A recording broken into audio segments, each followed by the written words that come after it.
Now we get into this issue of immigration. But it's not immigration. It is an invasion. We get to use the real language and real words. We're not intimidated by the left, are we?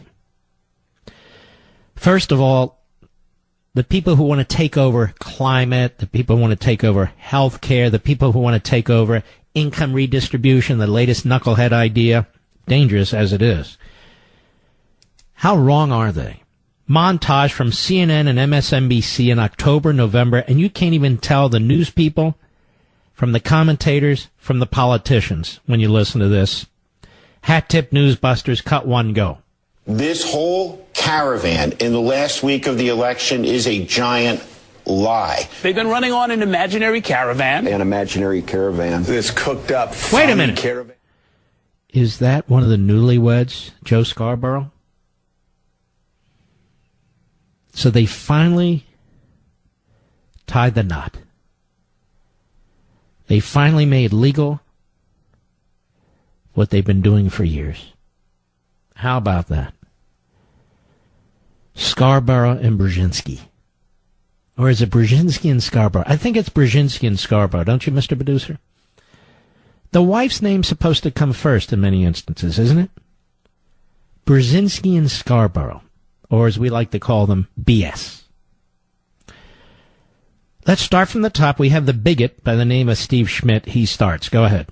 This whole caravan in the last week of the election is a giant lie. They've been running on an imaginary caravan. An imaginary caravan. This cooked up, phony caravan. This fantasy of this caravan. Bogus caravan. I mean, it's not a real event, the caravan. The caravan lie. I wouldn't be surprised to find out if Steve Bannon was down there, hiring migrants to join the caravan. There is no evidence of any criminals in the Central American caravan. It's criminals in here. I mean, it is. Homeland Security says a good many have criminal histories in that caravan, but it has not yet provided any proof or details. Unfortunately, some of the people in the caravan have been very violent against authority. Caravan of barefoot women and children seeking asylum in the United States.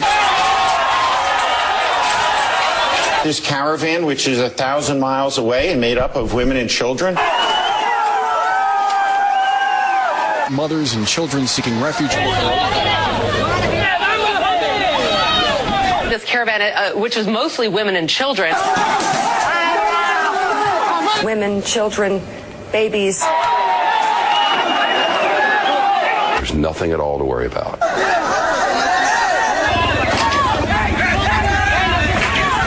This is Trump's Reichstag fire. Yeah. It is a lie. This is sick, this Steve Schmidt with his constant references to the Third Reich. Reichstag. I mean, it's just so sickening. Now, why isn't he fired? Why isn't he forced to apologize? Seriously. You can say whatever you want on these networks. It's not the same on Fox, I can tell you that. They're getting tougher and tougher over there. But on MSNBC and CNN, you can compare Trump to Hitler and his supporters to neo-Nazis, and nobody has a problem. Hillary Clinton over the weekend, I believe it was ripping into Fox, and nobody said, Hillary, you're undermining the First Amendment, freedom of the press. Nobody said that, not even Fox. And yet it is they who want to destroy talk radio. It is they who want to destroy the Internet. It is they who want to change the First Amendment. It's amazing, isn't it? We don't. None of us call for government intervention. And so we have a guy by the name of Ben Cardin. He was just reelected to the Senate from Maryland. This guy could not get elected to the Senate from any state but Maryland.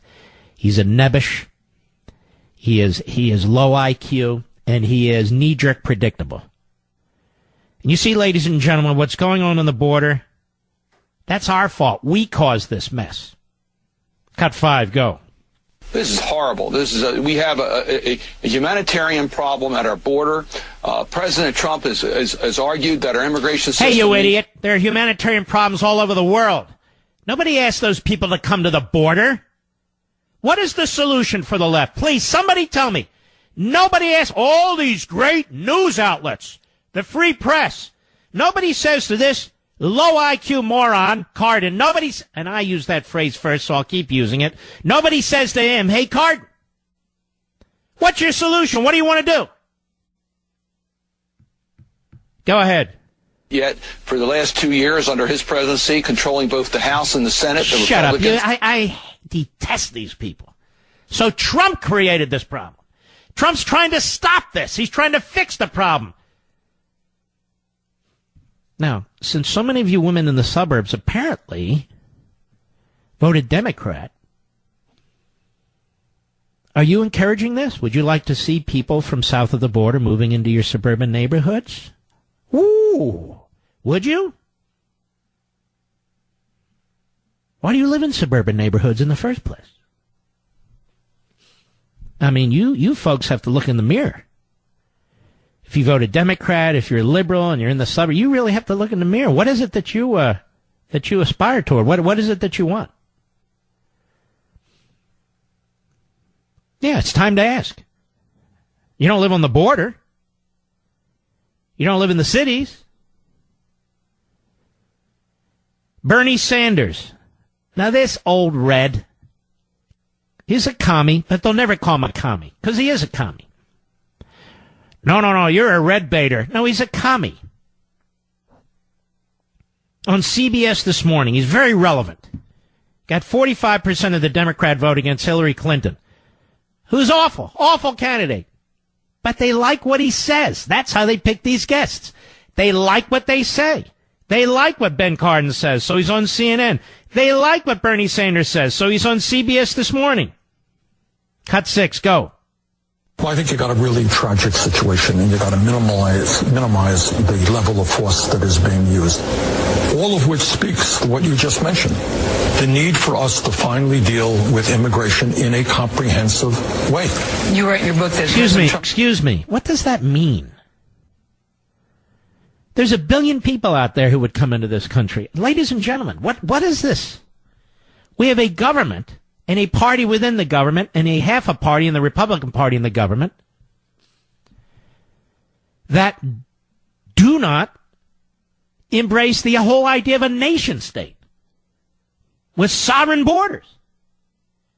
This, as recently as 10 years ago, was a bipartisan position. But it's over. So we're supposed to change the country for the Democrat Party and their mouthpieces in the media? We're supposed to surrender all reasoning and rationality? We're supposed to have open borders because the Koch brothers want open borders? And the AFL-CIO now wants open borders? What the hell is this? Go ahead. Wrong side of decency on this issue. He's on the wrong side of history and the wrong side of decency. Right now in this country, you got some 2 million young people who were raised in this country, who know the United States as their only home. Who Stop. Unfortunately, it is this president who offered them all amnesty and citizenship. 1.3 million. You may recall, ladies and gentlemen, but the Democrats wouldn't buy that deal. The Democrats would not accept that deal. Is there a leading Democrat in this country, even a quasi-leading Democrat in Washington, D.C., who is speaking out against what's going on the border? That is, against the invasion that's taking place? Not one. Not one. Not Schumer, not Pelosi, not little Dick Durbin, not Steny Hoyer. None of them. None of them. And I'm going to tell folks in the Democrat Party, I'm going to tell you a little secret. And I have the guts to tell you this because it's true. They're building a new constituency. You blue-collar workers, whatever your race, whatever your gender, you're not in their new constituency that they're building. African Americans, you're not really in their new constituency that they're building either. Because they can get an endless supply of Democrat voters south of the border. I'm sorry, that's exactly what's going on in this country. And people who haven't awakened to this yet are fooling themselves. The Democrat Party has made a decision. It's completely reverse course from the 1990s. Completely reverse course. The Democrats in the 1990s were some of the most vociferous opponents of illegal immigration and excessive legal immigration. Now, they won't even speak out against what's going on the other side of the border. Instead, they attack the United States. Instead, they attack the sitting president of the United States, who has an obligation to protect that border. Go ahead. To death of being deported. They're in the military. They're in school. They're working. Very few are in the military. We've gone through those numbers before. But I promise you, on CBS this morning, they'll never challenge Bernie Sanders. Never. A tiny fraction are in the military.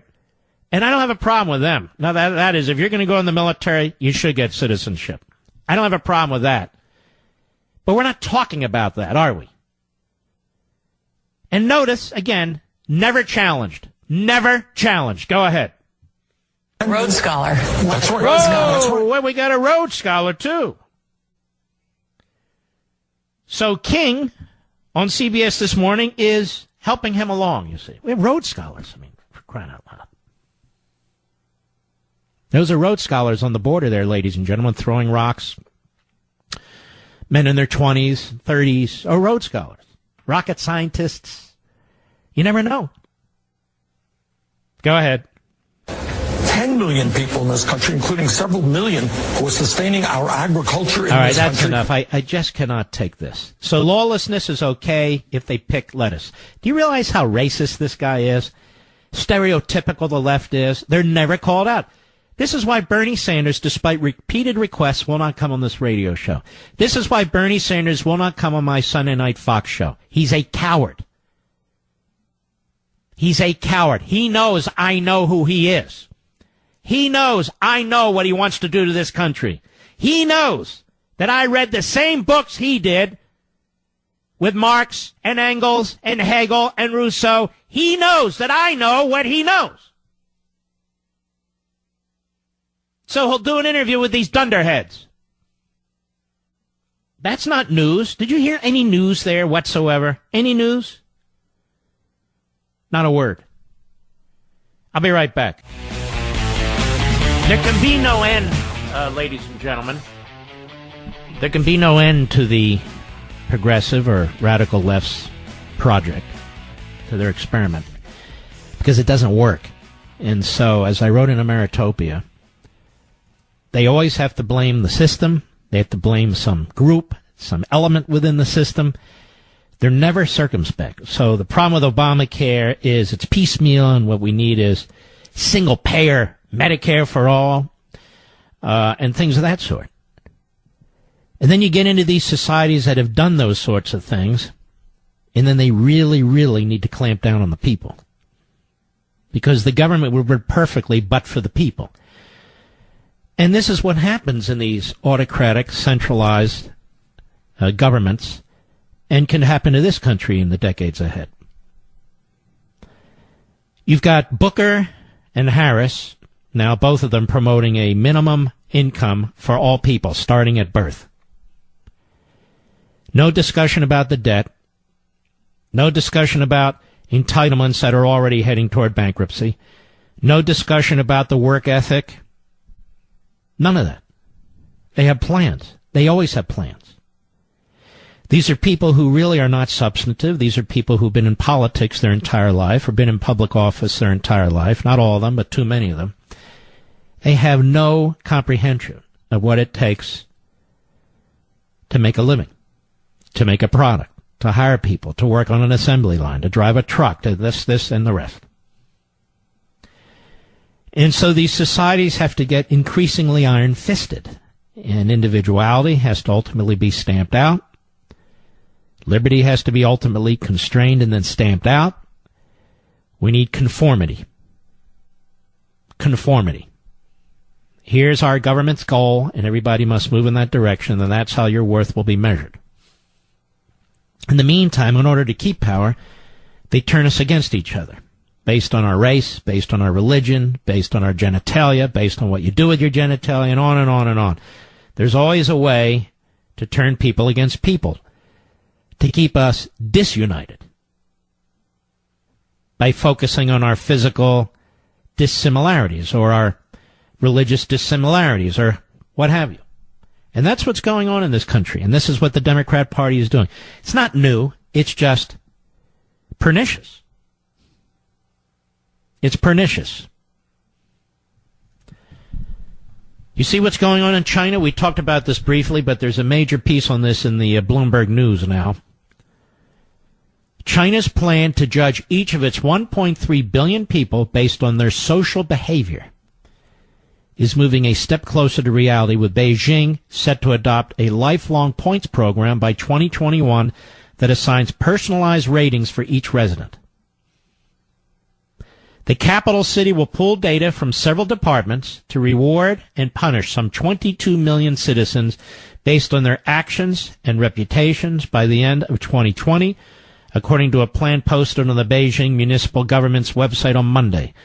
Those with better so-called social credit will get green channel benefits, while those who violate laws will find life more difficult. See, then they're going to expand it to the entirety of the population. The Beijing project will improve blacklist systems so that those deemed untrustworthy will be unable to move even a single step, according to the government's plan. They reported on the government reported on the proposal Tuesday, while the report posted on the municipal government's website is dated July 18. China has long experimented with systems that grade its citizens, rewarding good behavior with streamlined services while punishing bad actions with restrictions and penalties. Critics say such moves are fraught with risks and could lead to systems that reduce humans to little more than a report card. Really? Beijing's efforts represent the most ambitious yet among more than a dozen cities that are moving ahead with similar programs.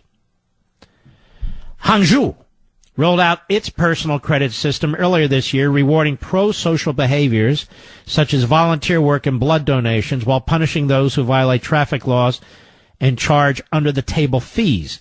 By the end of May, people with bad credit in China have been blocked from booking more than 11 million flights and 4 million high-speed train trips, according to the National Development Reform Commission. There's your brave new world.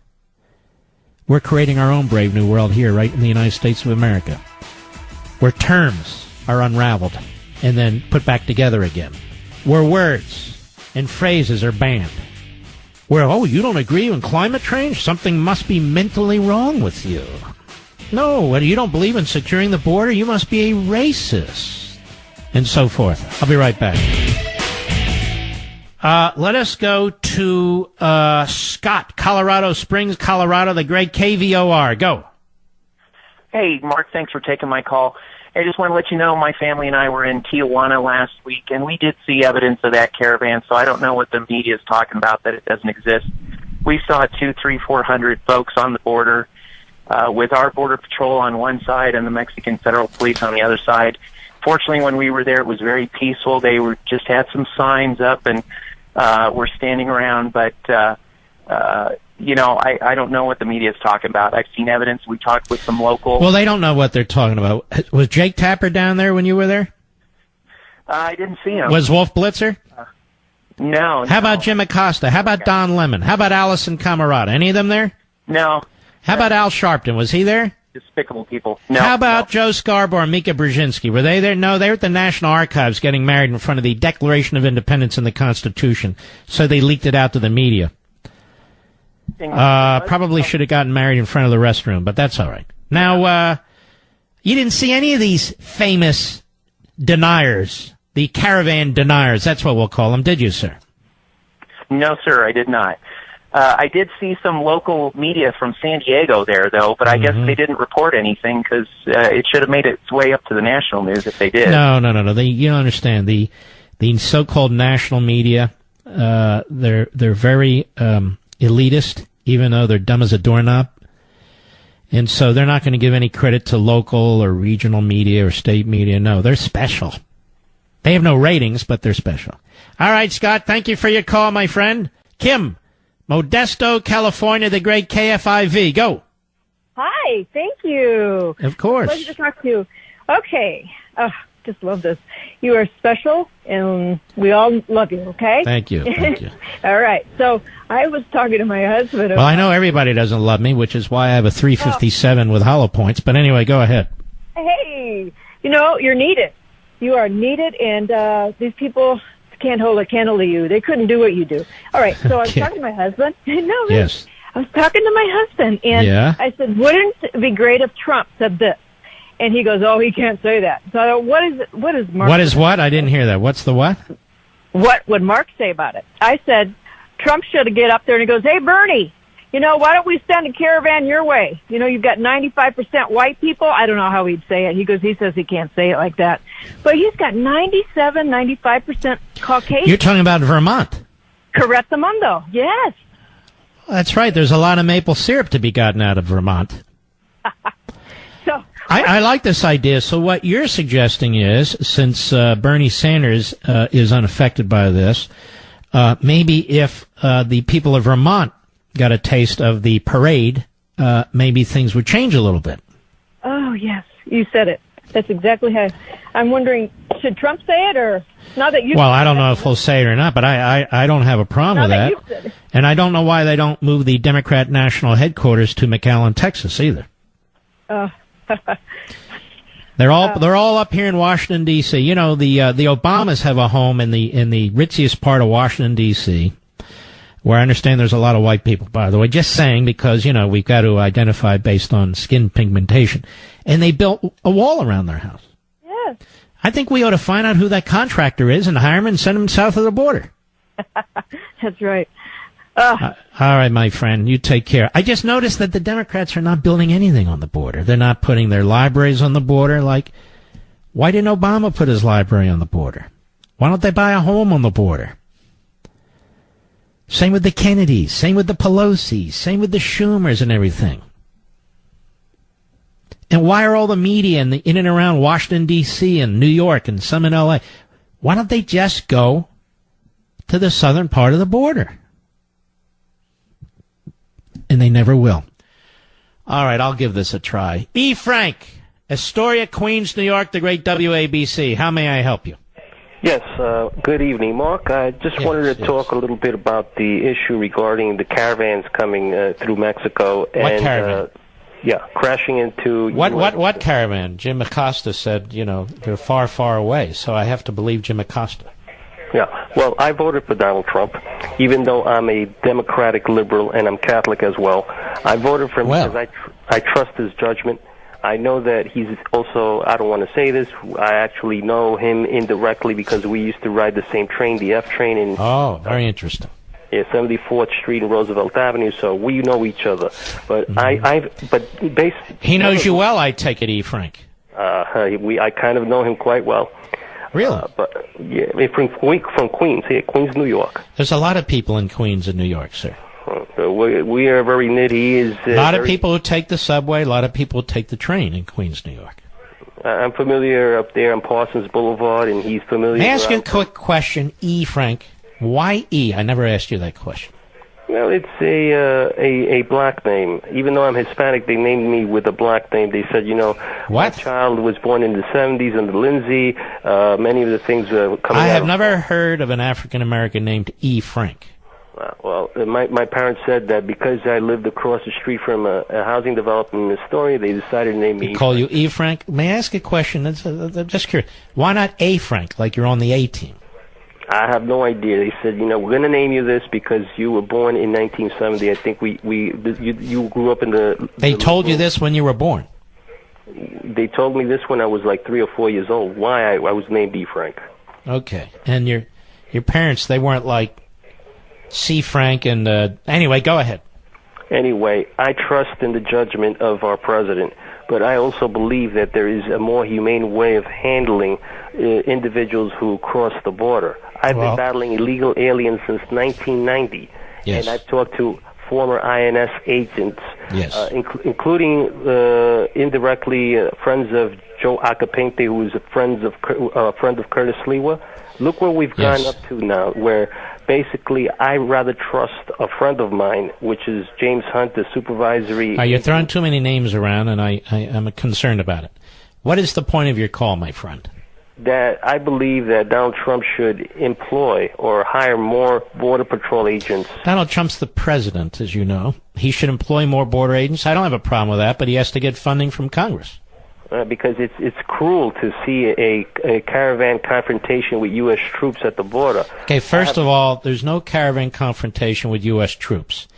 Those are Mexican federales. That's number one. Number two, that's our Border Patrol on the other side, not federal troops. The American military is in the background to take up positions that the Border Patrol has to leave in order to go to the border in order to protect this country. Comprende? Yes or no? Yes, absolutely. All right. Thank you, my friend. That was 3 minutes of absolute edification. Let me put it that way. Ladies and gentlemen, we salute our armed forces, police officers, firefighters, and emergency personnel.